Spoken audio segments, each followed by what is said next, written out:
자, 이어서 보겠습니다. 자, 아까 왼쪽에 연표부터 이어서 다시 볼 텐데 1920년대 이후에 다양한 사상이 유입되었고 이 사회주의 계열의 독립운동을 제외하고는 대부분 민족주의라고 하는 개념으로 묶어서 설명을 해도 크게 문제가 되지 않습니다. 민족주의라고 하는 것은 우리 민족을 가장 우선으로 두는 것이지, 그래서 민족의 독립을 주장하는 것들이 대부분이 민족주의가 되기 때문에 사회주의 말고 나머지 다 민족주의라고 보시면 되고요.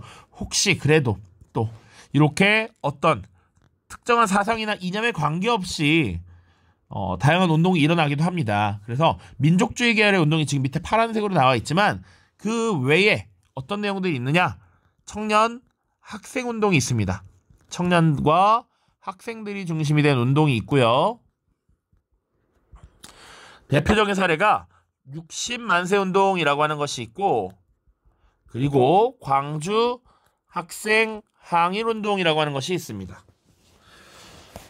자, 또 지금 오른쪽에 볼 그 밖의 사회운동도 사실은 사상이나 이념과는 좀 거리가 먼 운동들이죠. 그래서 그 밖의 사회운동 쭉쭉쭉 볼 거고요. 또 그 외에 또 뭐가 있느냐? 여기 이 사회주의 계열의 독립운동과 민족주의 계열의 독립운동가들이 힘을 합치기 위한 노력을 벌였던 시기가 있습니다. 그것을 우리가 민족 유일당 운동이라고 해. 분명히 이들은 일본에 맞서 싸운다라고 하는 공통점을 갖고 있어요. 그러니까 일본에 맞서 싸우는데 우리가 둘로 나뉘어서 싸울 것이 아니라 힘을 합치자라고 했던 것이지. 그래서 대표적인 민족 유일당 통합운동단체 신간회라고 하는 것이 만들어집니다. 이 신간회까지도 다음 시간에 볼 거고요. 일단은 오늘은 지금 그 밖의 사회운동 빨리 보도록 합시다. 자, 첫 번째로 볼 것은 여성운동입니다. 여성운동. 자, 주체는 사실 여성들이었고요. 왜 일어났느냐라고 하면 배경은 단순하죠. 일제강점기에도 여전히 여성에 대한 차별이 심했다라는 겁니다. 조선 후기 이후로 여성에 대한 뭐랄까요, 상대적인 사회적 지위 약화가 더욱 강해졌다라는 것이고, 그래서 여성의 지위 향상이 굉장히 필요했다라는 점입니다.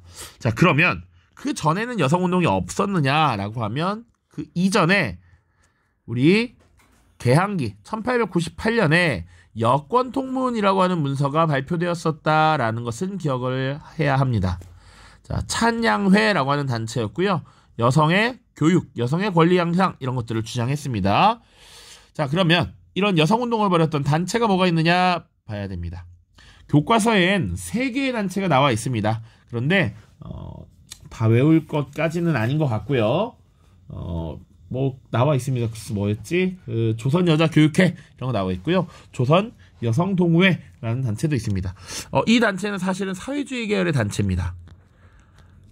그리고 이 사회주의 계열의 단체와 민족주의 계열의 여성운동단체가 모두 힘을 합쳐서 통합된 단체를 만듭니다. 이 근우회라고 하는 단체는 반드시 기억을 해야 돼요. 자, 여기도 민족 유일당 운동의 결과로 만들어졌다라고 보셔도 돼요. 아까 민족 유일당 운동 그 결과로 만들어진 단체가 신간회라고 했죠. 이 신간회에 보통 자매단체다라고 표현을 합니다. 그리고 그들의 잡지를 만드는데 그 잡지 이름이 근우였어요. 요 정도 기억하시면 된다. 주요 내용 활동 보시면 문맹퇴치, 여성들도 글을 읽고 쓸 수 있도록 교육을 하는 것이고요. 오래된 악습 같은 것들, 이런 것들을 없애는 활동했고요. 여성에 대한 교육, 계몽 활동도 추진을 했습니다. 자, 그래서 1920년대가 되면, 지금 다 1920년대 내용이니까, 이때 근대 교육을 받고 성장한 이 시대의 여성들을 과거, 그 이전 시대와 구분하기 위해서 신여성이라고도 불렀습니다. 대표적인 신여성이라고 불리는 나혜석과 관련된 그림이 자료가 있으니까 한번 살펴보도록 하고요. 소년운동 이어서 보죠. 이것도 어렵지 않습니다. 소년운동이 등장하게 된 배경, 어린이의 지위가 굉장히 악화되었다라는 것이고요. 당시에는 어린이들이 의무교육제도가 시행되지 않았기 때문에 사실상 교육을 제대로 받지 못하고, 그리고 심지어는 공장에서 장시간 노동에 시달리는 경우가 많았습니다. 자, 그리고 이 어린이라고도 부르지 않았고 사실은 그냥 보통 아이들이라고 불렀죠. 자, 이런 이 아이들에 대한 지위가 악화되는 이런 상황 속에서 방정환과 그 방정환이 소속된 천도교 소년회에서는 이런 아이들의 지위를 향상시키고 존중하자는 운동을 벌이게 됩니다. 그래서 어린이라고 하는 표현도 이때 등장한 겁니다. 어린이라는 표현이 이때 등장했고요. 그리고 어린이를 하나의 인격체로서 존중하자라는 주장을 했습니다. 또 여러분들 빨간 날이라서 좋죠? 어린이날이 이때 만들어졌고요. 그리고 어린이들을 위한 잡지 어린이라고 하는 책이 발간됩니다. 크게 내용이 어렵지 않습니다. 자, 그 다음 형평운동 보겠습니다. 자, 형평운동은 한자로 무슨 의미냐? 형이 저울을 의미하는 것이고 평은 평평하다라는 거야. 고르다라는 얘기죠. 그러니까 원래 저울, 보통 저울이나 이런 것들을 보면 양쪽의 그 무게가 같을 때 수평을 이루지 평평하잖아요. 그러니까 저울처럼 평평한 세상을 만들자라는 것이었어. 자, 이것들을 주도했던 것이 뭐냐면 백정 세력들입니다. 그러니까 당시에 백정에 대해서 사회적 차별이 여전히 남아있었다라는 겁니다. 백정이 무엇이냐? 여러분들 수업 때 자꾸 정글러요 뭐 이런 얘기 하던데, 자, 원래 이 백정은 도축업에 종사하는 사람들이었죠. 도축업. 자, 그래서 조선시대는 천민 중에 천민이 바로 백정이었습니다.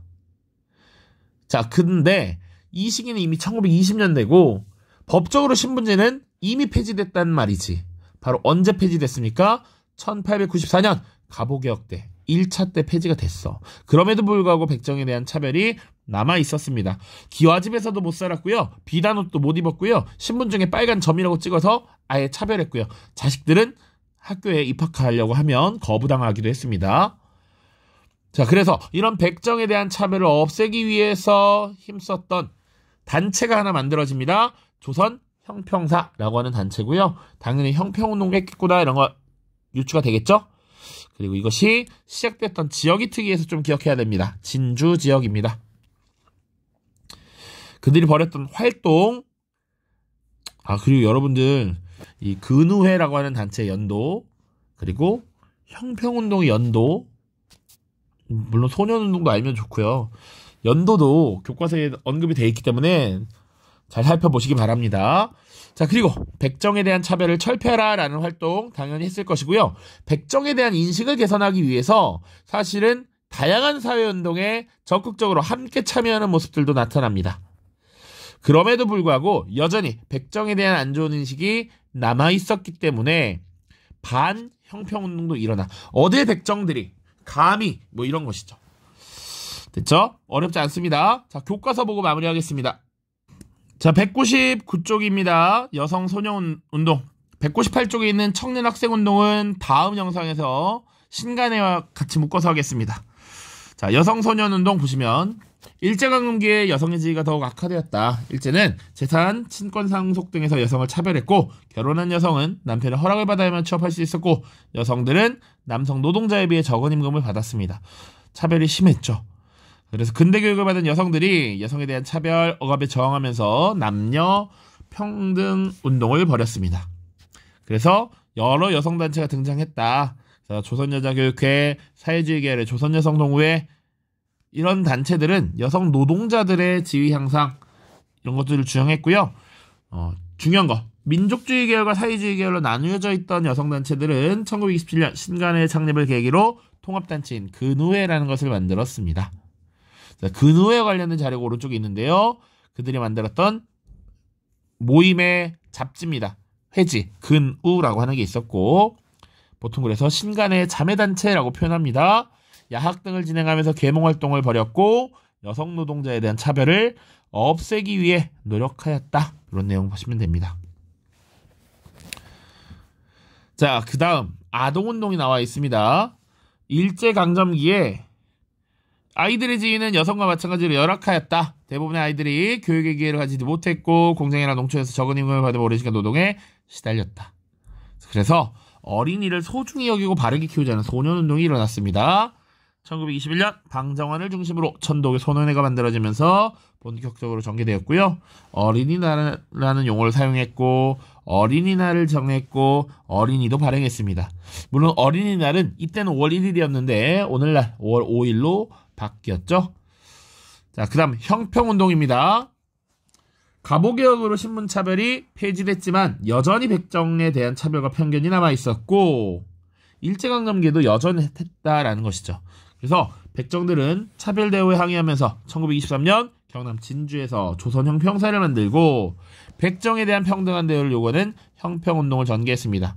자, 어떤 차별을 받았는지 오른쪽에 나와 있어요. 이 형평운동은 전국적인 운동으로 발전했고 점차 백정의 인권이 향상되기도 했습니다.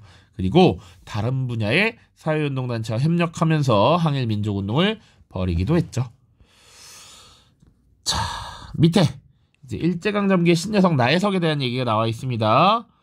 자, 1920년대 신여성이라고 불리는 사람들이 등장을 했고 1920년대 남성 중심의 사회에서 저항하며 남녀 평등을 주장했고 남성과 동등하게 사회적 활동을 활발하게 전개하자라고 주장했습니다.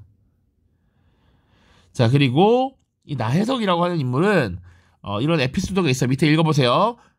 이혼 고백서라고 하는 것을 발표하면서 남성 중심의 사회를 비판했습니다. 자, 뒤에는 자료가 나와 있는데 자, 각각 농민운동과 관련된 자료입니다. 소작료를 폐지할 것, 소작료를 절반을 분배할 것, 지세 및 부가세를 지주부담으로 할 것 등등등. 이거 농민운동과 관련된 내용인 걸 딱 보면 알 수 있겠죠. 보통 핵심적인 내용은 주장은 뭐다? 소작료 인하. 소작료 인하입니다. 소작료 인하. 보통 농민운동 하면 대표적으로 농민 소작쟁의라고 이야기하면 되겠죠. 오른쪽, 자, 여성운동과 관련된 근우회의 창립 취지문입니다.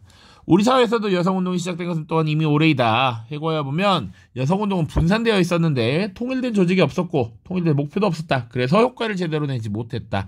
그래서 우리 조선자매 전체의 역량을 공고히 단결하라 라는 것이죠. 그러니까 이 근우회 자체도 나뉘어서 하는 것이 아니라 민족 유일당 운동의 일환으로 만들어진 것을 알 수 있다. 소년운동 보시면 어린이를 윤리적 압박으로부터 해방하고 인격적으로 대우하라. 그리고 만 14세 이하의 어린이들은 노동에 종사하지 못하게 하라. 뭐 이런 것들이죠. 어린이날 포스터 나와 있습니다.